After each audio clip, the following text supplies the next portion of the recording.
JNTR slogans తో నిన్న funky movie pre release event ఖమ్మంలో దద్దరిల్లిపోయిందని చెప్పాలి. ప్రతి ఒక్క సెలబ్రిటీ కూడా స్టేజ్ మీదకి వచ్చేటప్పుడు జూనియర్ ఎన్టీఆర్ గారు స్లోగన్ తీసుకోవడం అయితే జరిగింది. అసలు ఇంతటి క్రేజ్ జూనియర్ ఎన్టీఆర్ గారు ఖమ్మం డిస్ట్రిక్ట్ లో ఎలా సంపాదించుకున్నాడు ఈ వీడియోలో అయితే తెలుసుకుందాం. First of all junior NTR కి నైజాం ఏరియాలో స్ట్రాంగ్ ఏరియా ఏదైనా ఉందంటే, స్ట్రాంగ్ గా జిల్లా ఏదైనా ఉందంటే అది ఖమ్మం అని చెప్పాలి. జూనియర్ ఎన్టీఆర్ గారికి Devara movie all time record అయితే పెట్టడం జరిగింది డే 1 అండ్ ఇప్పటి వరకు ఎవరు కూడా క్రాస్ అయితే చేయలేదు. అది ఒకటే కాదు, ఖమ్మంలో జూనియర్ ఎన్టీఆర్ కి ఆదరణ మామూలుగా ఉండదు, బీభత్సంగా ఉంటది. ఎందుకంటే తెలంగాణలో జూనియర్ ఎన్టీఆర్ గారిని దగ్గర నుండి చూసింది ఒక ఖమ్మం వాళ్ళు మాత్రమే. ఎందుకంటున్నానంటే 2009 లో పొలిటికల్ ర్యాలీలో టీడీపీ నుంచి జూనియర్ ఎన్టీఆర్ గారు ఆంధ్ర మొత్తం తిరిగారు. ఎక్కడైతే టీడీపీ ఓడిపోతుంది అనే ప్లేస్ లో మొత్తం తిరగడం అయితే జరిగింది. అలాగే ఖమ్మం కూడా వచ్చారు. సో ఖమ్మం అనేది తెలంగాణ ఫస్ట్ తన సో ఖమ్మంలో మొత్తం టూర్ వేసేసి మొత్తం ప్రచారం చేసేసి తనైతే పండగ కష్టం అని చెప్పి ఇంటికైతే వెళ్తున్నాడు. సో ఆ టైంలో తనకైతే అనుకోకుండా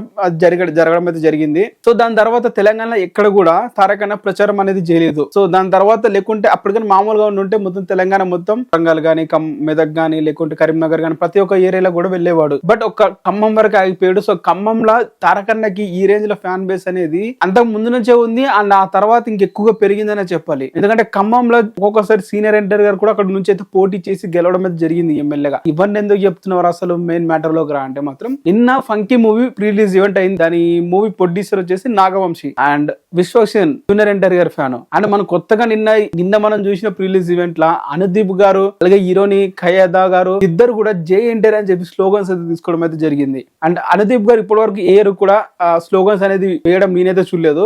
ఫస్ట్ టైం జూనియర్ ఎన్టీఆర్ కి జై ఎన్టీఆర్ అని చెప్పి రిలీజ్ ఫంక్షన్ అయితే అనడం అయితే జరిగింది. సో ఇది అక్కడున్న ఫ్యాన్స్ అందరూ, ఆడియన్స్ అందరూ జై ఎన్టీఆర్ అని చెప్పి స్లోగన్స్ తో వాళ్ళ నుంచి వచ్చేలాగా అయితే చేశారని చెప్పాలి. అండ్ అలాగే హీరోని కూడా జై ఎన్టీఆర్ అనడం, అలాగే హీరో కూడా స్పీచ్ లో తన విశ్వసేన్ కూడా జై ఎన్టీఆర్ అనడం.